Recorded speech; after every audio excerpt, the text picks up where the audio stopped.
So apparently in recent weeks, there have been reports of scammers targeting persons hoping to rent houses and apartments. And here to share pointers for how to identify and avoid rental scams is Director of the Rent Service Unit at the Rent Assessment Board, Shanice Hedlam. Morning, welcome to Smile. Good morning, thank you for having me. So when you say scammers, I was reading something about someone like an Airbnb and then take picture of the other houses and stuff. That's what we're talking about here? Yes, so scam can be from the landlord's perspective in terms of the landlord misrepresenting the truth. And it can also be from the tenant's perspective too, where they also misrepresent the truth. All right, hold on, go to the landlord. When you say misrepresenting the truth, what does that mean? So, for example, they might tell the tenant that they have a property renting when actually they don't have a property renting. And they might collect funds without actually showing the tenant the property. So they collect it from several different persons. But wouldn't that be the tenant's fault? I mean, daily I can't understand me say she have a house and I just say, all right, sit $100. Would I not want to see the house before? Yes, in most cases, persons would want to see the house to see if they would want to rent it. However, you have some persons who rent online. Say, for example, you are living overseas or you're not able to visit the property physically, and it is online, and you pay your deposit to secure the property, and when you come now to rent, to move in, you don't have the house and say this is the house, but nothing really goes on. Nothing is there.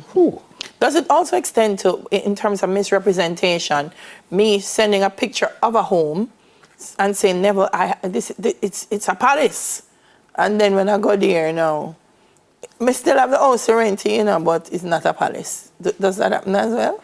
It does, especially if you don't get to visit the property yourself. Wow. So we have a lot of persons from overseas who go on different websites to get something to stay. And when they come now to get keys to the property, they're told that is either the property is occupied already with other tenants or somebody lives there, or they're not able to get in. How frequently does this happen in Jamaica? Well, the frequency, I'm not able to tell you the frequency, but it does happen often. Wow. And what kind of redress I would have for that? So if they have sent me something and I said, this is a house, I come back, the house is there, but she said 3 bedroom is only 2. She said 2 bathroom is only 1. What can I do to Delia? Well, when I said me personally, but I come to you and say what, and you do what? All right, so if you come to the Rent Assessment Board and report the scam, then we document it, but what you need to do is to go to the police and report it. So we always encourage our clients, make sure you know the name of your landlord, because some landlords would give their alias and say, all right, my name is Bunny. And then when you go now and you pay Bunny money and you don't get your property, then you're not going to be able to sue Bunny because you don't know Bunny's right name. Address. And you don't even know where Bunny lives, so you can't take out a suit against Bunny. So let's back it up then. What should I do to make sure? So one of the things you've said is make sure you get proper contact information on whomever you're renting from. Right. What are some of the other telltale signs that this might be a scam? So if you're not able to view the property, so the landlord might say to you, you know what, I have a tenant there now, but you can pay a security deposit and probably a first month's rent, and when that tenant moves out, then I will let you be the first. They're telling you to secure your spot, right? So that is one of the telltale signs that you might be. But officially, legally, what is supposed to happen? We're not talking about scamming now. So they're genuinely renting something, and she says she wants first month and last month. Legally, if she's renting something and everything is, all right, what am I supposed to pay? First month, last month, what I do?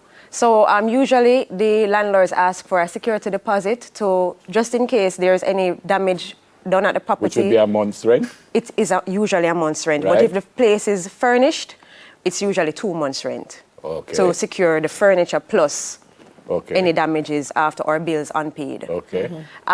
So what I would encourage is that if the tenant pays the security deposit or before you even pay the security deposit, at least you can find out if the landlord is legitimate. Yeah. So you might ask for either documents to show that they own the property or have legal grounds by which to rent the property to you in the form of a power of attorney, a legal power of attorney, which is stamped signed by a JP if the landlord is here, or signed by a notary public if the landlord is overseas. Okay. If I pay that upfront rent, if I pay, say, 2 months, and I decide to leave, I don't pay the last 2 months rent? If you Remember you say I could ask for a month or 2 months. Right. So they ask for a month upfront. Right. I give him that money upfront. And I'm leaving in November. I don't pay November rent. No, you have to pay the rent. So when do the money that I give him upfront? You get it back when you leave. If you don't have any damages Then or why would unpaid bills. Why would I pay the rent? Why I don't just...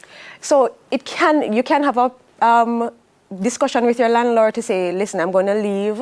Can I leave out the security deposit? Okay. So some landlords might say, yes, you can leave it out, while others might say, no, it is for damages or unpaid bills, which is really essentially what it is for. Okay. You have to wait to see if it. Okay. All right, so what are some of the strategies commonly? I mean, so that's one thing that we've discussed in terms of not showing people a home. Do they show people homes and claim that, yes, this is the house for rent and it's not their house? Does that happen as well? Yes, right. It does happen. So you might go to, for example, I saw in the paper the other day, somebody goes to a gated community to rent. And when they view or they see several persons, so it looks like it's legitimate because they're showing other people. And when they come now to get the key to go in, the security guard would say to them, you're like the fourth person now we've seen from morning coming here to collect keys, when it was a scam. So you have people who actually go on Airbnb, the website, and probably rent the house for a particular time. What? And then have you come in and view the property while they collect your money, and then you can't trace them. So that's why I was saying it's good that you ask your landlord or your potential landlord for some kind of proof that they actually... I think they kind of asked the question already, but how often you're hearing about these scams and stuff? In recent times, frequently, but in terms of the numbers, I wouldn't be able to say, but it's frequent. And it's kind of what we're talking about been going on. Similar, yes, yes. And do you know if they have caught any of these perpetrators? I'm not sure, because what we usually tell the tenants to do is to go to the police station and make a report, because it is a criminal offense. Yeah. Wow. I don't know. We're too bright, man. Wasting my energy on the wrong things. Yeah. We apply this mind to something useful. Yeah. So your role is all of that. The Rent Assessment Board is all of that, just to look after any kind of problems and stuff, or you have other roles that you guys... Well, so the Rent Assessment Board is really to be the mediators between landlords and tenants who are in dispute. Yeah. So we have hearings as well, where if a landlord wants to sue their tenant for their rent, the arrears in rent, they can do so. If a tenant wants to sue the landlord for the security deposit, they can do so at the Rent Assessment You get more Board. from the landlord side or from the tenant side? In terms of the scams? Yeah. More from the landlord side. Okay. Tenants do it too, I know, that's why I asked Yes. the question, because some people might don't want to pay the people their money, Yeah. Right, so you have some tenants who might be in a haste to get the property. Because they may be in a situation where somebody's throwing them out of somewhere else, and we just got to be careful, guys. Please, thank Thanks you a so lot. much. Thank you. Blessings. Director of the Rent Service Unit at the Rent Assessment Board, Shanice Headlam. Stick around. Soca legend Machel Montana joins us after the break. King of the Fete. So come.